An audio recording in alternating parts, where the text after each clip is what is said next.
ഗുരുനിന്ദ നടത്തിയതിന്റെ പേരിൽ ബി.ജെ.പിയിൽ നിന്ന് രാജിവെച്ച ദേശീയ കൗൺസിൽ അംഗം കെ.എ. ബാഹുലേയൻ CPIM-നോടൊപ്പം ചേർന്ന് പ്രവർത്തിക്കും. ബി.ജെ.പി വർഗീയവാദികളുടെ പ്രസ്ഥാനമാണെന്നും ബി.ജെ.പിക്കാരനെന്നും പറഞ്ഞു നടക്കാൻ പോലും നാണക്കേടാണെന്നും ബാഹുലേയൻ തുറന്നടിച്ചു.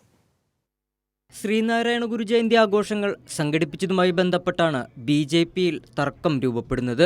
ആഘോഷങ്ങളുടെ ചുമതല ബി.ജെ.പി OBC മോർച്ചയെ മാത്രം ഏൽപ്പിച്ചതിനെതിരെ നേതാക്കൾ രംഗത്തെത്തുകയായിരുന്നു. ബി.ജെ.പിയുടേത് സങ്കുചിതമായ നിലപാടാണെന്ന് സാമൂഹ്യ മാധ്യമത്തിൽ കുറിച്ചാണ് കെ.എ. ബാഹുലേയൻ തന്റെ രാജി പ്രഖ്യാപിച്ചത്. ഇതിനുശേഷം CPM-ൽ ചേർന്ന് പ്രവർത്തിക്കാനാണ് ബാഹുലേയൻ തീരുമാനിച്ചത്. ബന്ധപ്പെട്ട കാര്യങ്ങൾ ചർച്ച ചെയ്യാൻ ബാഹുലേയൻ CPIM സംസ്ഥാന സെക്രട്ടറി M.V. ഗോവിന്ദൻ മാസ്റ്ററെയും ജില്ലാ സെക്രട്ടറി V. ജോയിയെയും സന്ദർശിച്ചു. തുടർന്നാണ് താൻ CPM-ൽ ചേർന്ന് പ്രവർത്തിക്കുമെന്ന കാര്യം ബാഹുലേയൻ വ്യക്തമാക്കിയത്. അദ്ദേഹത്തിനെ കണ്ടു ഹൃദ്യമായ ഒരു ചർച്ച നടന്നു. വളർന്ന് എനിക്ക് ഒരു മുസ്ലിം വിരോധം ഒരിക്കലും സാധ്യമല്ല. പിന്നെ എൻ്റെ ഗ്രാമത്തിലെ വീട്ടിന് ചുറ്റും ക്രിസ്ത്യാനികളാണ്. വടക്കേ ഇന്ത്യയിലെ കന്യാസ്ത്രീമാരെ ഉപദ്രവിക്കുമ്പോൾ വല്ലാതെ അസ്വസ്ഥതയാണ് എനിക്ക് വെളിയിറങ്ങി BJP-കാരനെന്ന് പറയാൻ ഒരു നാണക്കേടുണ്ടായി.